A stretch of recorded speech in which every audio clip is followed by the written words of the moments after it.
Yo, it's Brian here. Today, talking about the San Francisco 49ers. As always, looking at the NFL Draft Day 1 first round is finally complete. We have two players coming to the 49ers from this first round. We're going to be talking about Javon Kinlaw, the 14th overall pick in the 2020 draft. Also, Brandon Aiyuk, the 25th overall pick for us, coming from Arizona State in a trade from the Minnesota Vikings to trade up to get this guy. We're going to be talking about these two guys. Should be an interesting time. It was a pretty fun draft night live stream with you guys if you guys were part of the stream last night with me. Thank you guys for coming up. Go-Kart Mozart, if you're watching this, thank you for being with me for almost 3 hours.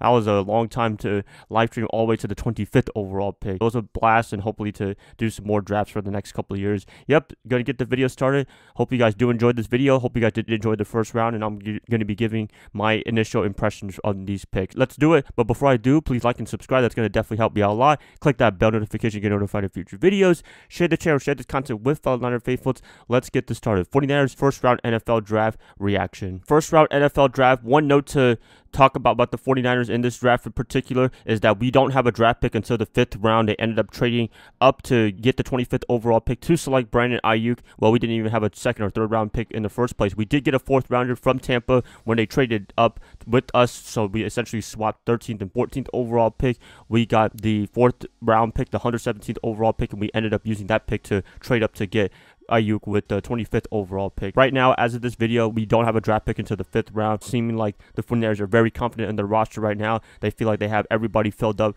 to the best of their ability, the best of their capacity. They're ready for the 2020 season, but they can find some gems in the 5th or 7th round. They even might trade up even more this year, tonight on Friday, to get somebody else, but for the most part, I believe the 49ers, they look really comfortable with their position right now as the top team in the NFC, and we'll see if it pays off come the 2020 season. Let's get into it right now.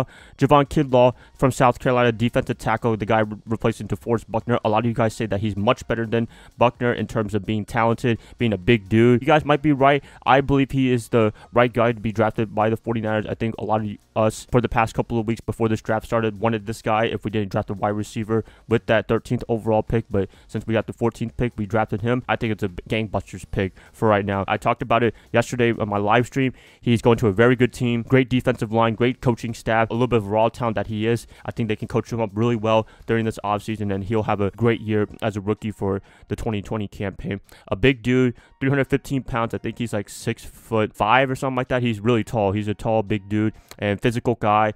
Doesn't run out of motor. I think that's the thing that they were looking for in this draft, in particular for a defensive tackle to replace Buckner. He will be a great player for us in San Francisco. He will solidify that defensive line. We have a great depth. We have everybody else. We just need a guy to replace Buckner. Kinlaw is going to be the man for us in San Francisco. So good luck to him. Good luck to everybody else on the defensive line. I'm pretty sure everybody was happy on the defense to get this guy. Even the guys behind him, like the linebackers and defensive backs, to get a dominant guy like him. He's going to work out really, really well. Hopefully, he's more DeForest Buckner than Solomon Thomas. That's all we're hoping for, and I think he's going to be more DeForest Buckner. He can do a great job filling his shoes, maybe even better, but we'll find out later. Next up, let's talk about Brandon Aiyuk from Arizona State, trading up with the Minnesota Vikings to get the 25th overall pick. I think this was a great pick as well. At first, I was like, you know, there were CeeDee Lamb and Jerry Jeudy still on the board. I thought they might trap one of those guys, but they ended up waiting to get this guy, trading up in the middle of the first round in the 20s. This was a great pick. I think they really wanted Henry Ruggs III, but the Oakland Raiders kind of took him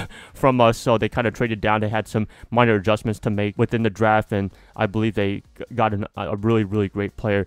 Good things about him, definitely. The return game, I think he can provide a lot of great coverage, a lot of great assets to the return game. Maybe there's a little bit of competition between them, between him, Dante Pettis, and Richie James for that return spot as a wide receiver. You look at his 40-yard dash. I talked about this a little bit in the draft yesterday. He only ran a 4.50 as an unofficial time, which is quote-unquote slow for a receiver, but when I look at him on tape, he looks like a really fast guy. He's kind of like a Jerry Rice guy. I'm not comparing him to Jerry Rice, but I'm saying when Rice came out of Mississippi Valley State, he was quote-unquote slow in the 40-yard time. He only had like a 4.60. On game day, he was really fast, so that's the comparison I would have Aiyuk to Jerry Rice. I know that's high expectations, but when I see his tape on Arizona State, he was flying around. Yards after the catch, I think I saw a statistic where he had 18 yards per catch, which is amazing right there. Having him, having Deebo Samuel on both sides, two young receivers, I think that's going to bode really well for them. Also, you know, the talented guys with George Kittle. I believe he can flourish really well with us in San Francisco. Yards after the catch being a potential game changer in the return game, a big plus for him. And I think the 49ers, they have a big reason why they trade up to get this guy in the first place. Hopefully he works out. The 49ers, minus Samuel, they haven't had a lot of success drafting wide receivers. They haven't had the guy that could be that dominant person to rely on every time. Hopefully Aiyuk is going to be the man in San Francisco, but I'm very happy for the pick. If I had to give a grade, personally, I would probably give it an A, to be honest with you. I believe what John Lynch is doing, 100%, I'm on board with him. I'm pretty sure all you guys are on board as well. A lot of people might criticize the Aiyuk pick by trading up. Why would they do that? But you never know. Maybe teams like the Packers or the Ravens or something like that, maybe they could have taken him later on. They didn't want to take the risk and only gave up essentially a 4th rounder to trade up to get this guy. It worked out really, really well. Second, third rounds coming up tonight. The 49ers, as of right now, they don't have any picks. I won't be live streaming tonight, but at the same time, anything can happen, and I'll have a video out if they do draft somebody within rounds 2 to 3. That's it, guys. Please let me know what you guys think about the picks so far for the 49ers. I'd like to hear what you guys say in the comments below. If you guys like this, please like and subscribe. That's going to help me out a lot. I'll be catching you guys up maybe after the draft. So I'll see y'all then. Bye, guys. Love y'all. Y'all have a great rest of your day. Go Niners all day. Welcome to San Francisco. Javon Kinlaw and Brandon Aiyuk.